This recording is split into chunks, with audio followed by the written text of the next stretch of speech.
Bonjour les électriciens et les électriciennes. Le secret que je veux vous partager dans cette vidéo va te permettre de bien dimensionner ton installation photovoltaïque, de bien faire la mise en série parallèle des panneaux solaires par rapport à ton onduleur. Bref, c'est un outil que j'utilise et que j'aimerais te partager afin de ne pas dépenser ton argent à acheter un logiciel de calcul qui coûte très cher. Tu peux perfectionner l'outil en créant un macro sur Excel. Bref, pour ceux qui ne me connaissent pas, je suis Boris de la chaîne Électrifier le pays. Sur cette chaîne, je partage mes connaissances en électricité afin de sensibiliser les non-sachants, les étudiants et ceux qui aimeront approfondir leurs connaissances.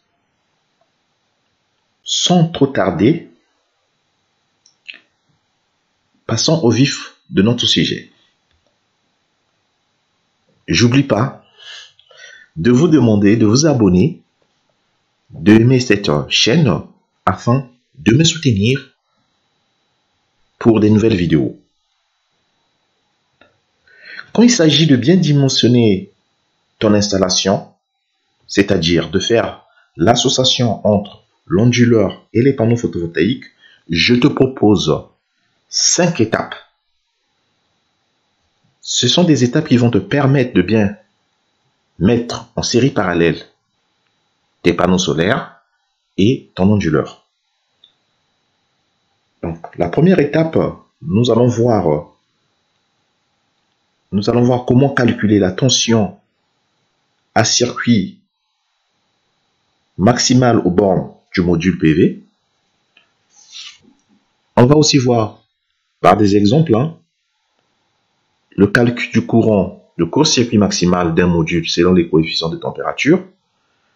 Et en étape 2, nous allons voir le calcul de la puissance maximale d'un module PV selon les coefficients de température. En étape 3, nous allons voir comment calculer le nombre en série des modules PV par rapport à la tension d'entrée de l'onduleur et le nombre en série de l'onduleur. Et en étape 4, nous allons voir comment calculer la tension maximale MPP max. En étape 4, nous allons voir comment calculer la tension MPP max et MPP min selon la température ambiante max et min. Et je garde l'étape 5 pour ceux qui vont aller jusqu'à la fin de la vidéo. Donc, rentrons dans le détail de notre sujet. Pour vous expliquer la méthodologie que j'utilise, comme je vous ai présenté, pour vous expliquer cette méthodologie, donc j'utilise la première étape, qui est le calcul de la tension à circuit ouvert maximal, par rapport à la variation de la température. Donc là, j'ai pris deux exemples. Donc là, j'ai un panneau. Je ne veux pas faire la pub des constructeurs des panneaux ou des onduleurs. Bon, pour ceux qui peuvent faire des recherches, normalement vous allez le retrouver sur Internet. Donc là, moi, ce qui m'intéresse, ce sont des caractéristiques électriques du panneau et des caractéristiques électriques de l'onduleur. Donc là, on a un panneau qui a une puissance de 435 watts, qui a une tolérance de plus 5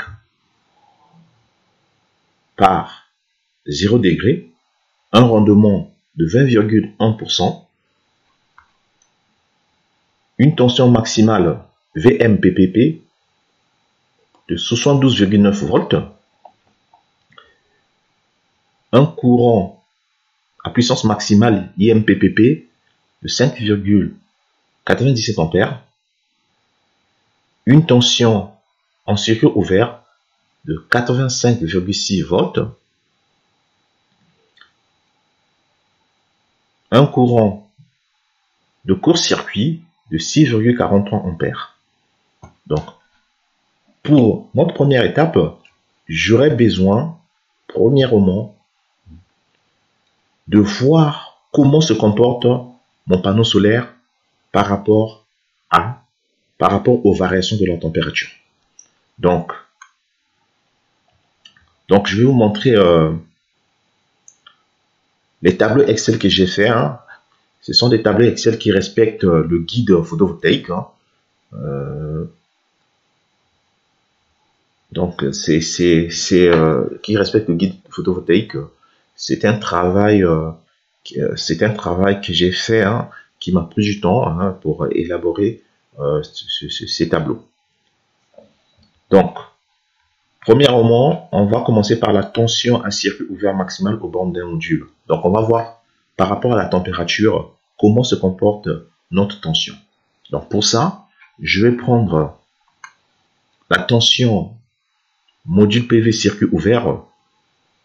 Donc, la tension du module PV circuit ouvert, on va le chercher. C'est là, c'est 85,6 volts. Donc, on le met 85,6 volts. Ensuite, c'est quoi la variation, la température ambiante minimale du site? Bon, je vais prendre une température minimale du site, exemple de -1.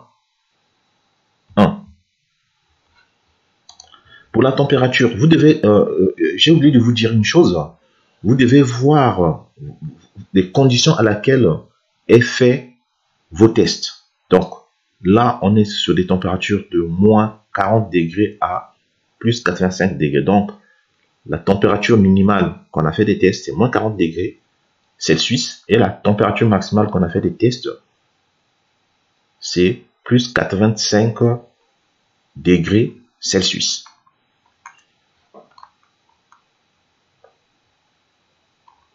Donc là,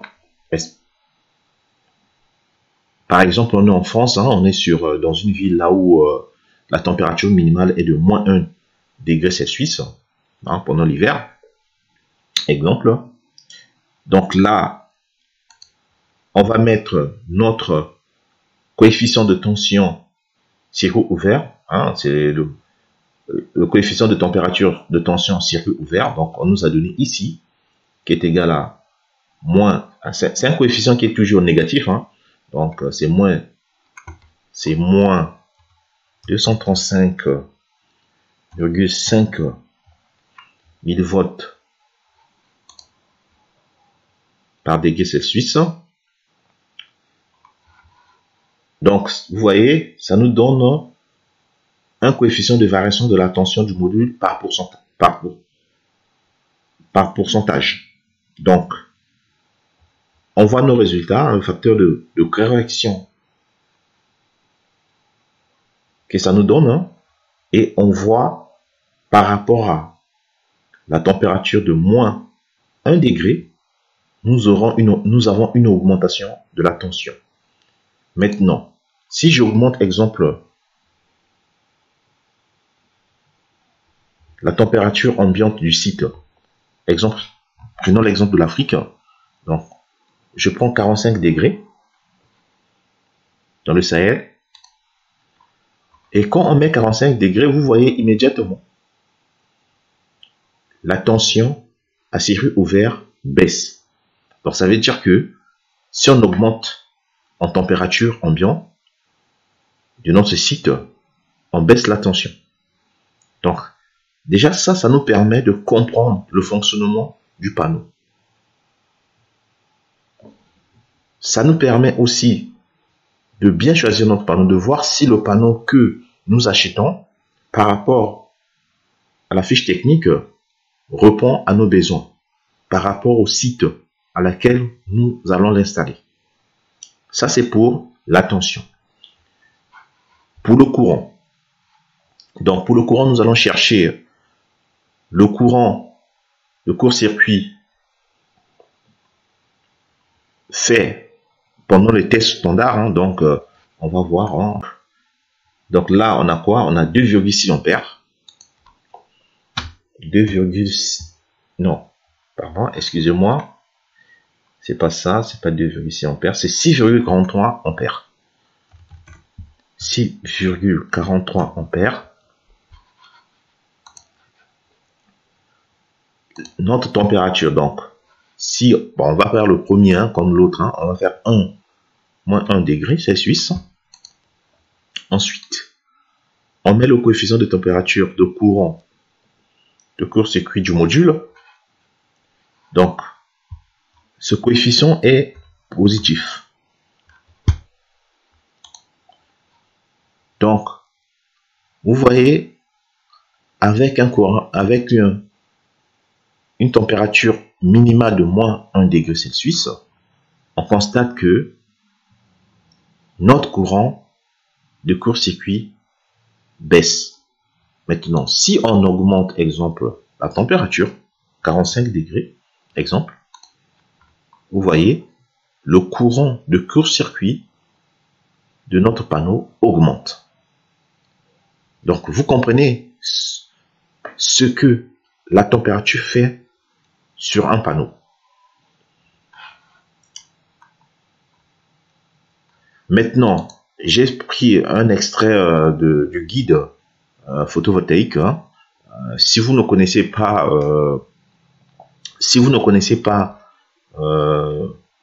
les températures minimales du site, vous pouvez prendre un coefficient qui est égal à 1,25. Pourquoi on calcule ça? On calcule ça parce que ça va nous permettre de choisir la mise en série parallèle de nos panneaux. Donc, pour voir ce que la température, la variation de la température fait sur la puissance aussi, donc si la température varie, ça peut faire varier aussi notre puissance. Donc du coup, on a une puissance de 435 watts. Si on prend comme les autres, on commence par moins 1 degré Celsius. Pour le coefficient de variation de la puissance du module, on a moins 0,35% par degré Celsius. Donc c'est bien ça. Moins 0,35%. Vous voyez? Vous voyez? Donc, avec une température de moins 1 degré Celsius et en mettant le coefficient de variation de la puissance du module, on augmente facilement notre puissance max du module. Maintenant, si on passe à une température de 45 degrés, exemple, on baisse notre puissance du module.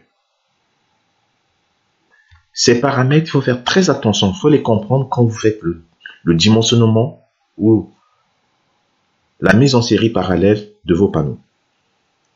Donc, en connaissant ça, ça vous permet déjà de bien faire le choix, de bien choisir vos panneaux, de bien faire votre installation, de savoir comment je vais installer mes panneaux par rapport au site, quel panneau je vais choisir par rapport au site. Il faut choisir les panneaux par rapport à la température minimale du site ou la température maximale du site. Ce sont des études préliminaires à faire quand vous faites l'association mise en série parallèle avec l'onduleur. Ça, c'était la première et la deuxième étape. Passons à la troisième étape. La troisième étape, donc, on va faire maintenant la mise en série de nos modules par rapport à la tension d'entrée de l'onduleur. Donc là, on va chercher, donc là, on a la fiche technique de notre onduleur. Donc, quand on voit la tension d'entrée maximale de l'onduleur, c'est 1500 volts. 1500 volts. On va chercher la tension max aux bornes d'un module PV. Donc la tension là c'est 85,6. Donc par rapport à ça, nous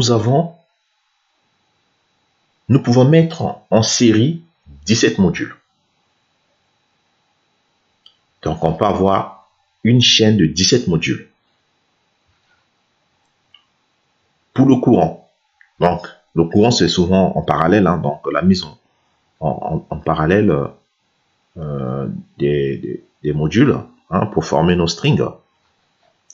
Donc là on va chercher le courant max à l'entrée de l'onduleur, hein, ça peut être le courant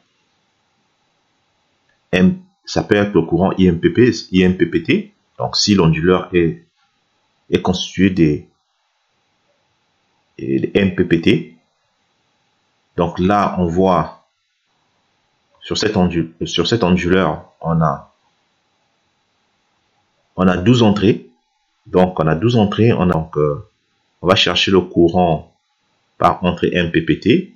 Donc le courant max par entrée MPPT est égal à 22 ampères. Donc le courant max par entrée MPPT, 22 ampères. On va chercher le courant IM. Bon, ça dépend. Ça dépend de ce que vous voulez. Moi, je travaille avec le courant IMPP. Il y a des gens qui travaillent avec le courant de court-circuit. Moi, je préfère travailler avec le courant IMPPT pour éviter de prendre des risques. Voilà. Donc, mon courant IMPP. Donc, mon courant IMPP.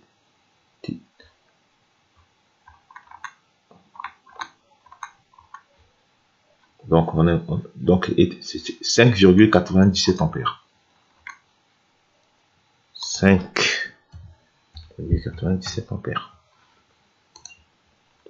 Donc, ça veut dire que sur l'entrée MPPT de l'onduleur, on peut mettre 3 strings. On peut avoir 3 strings. Donc, Donc là, c'est bon. C'était l'étape 3. Donc, voilà ce que je voulais vous partager aujourd'hui, hein. Donc, l'étape 4 et 5 qui restent à faire, je vous les partagerai dans ma prochaine vidéo.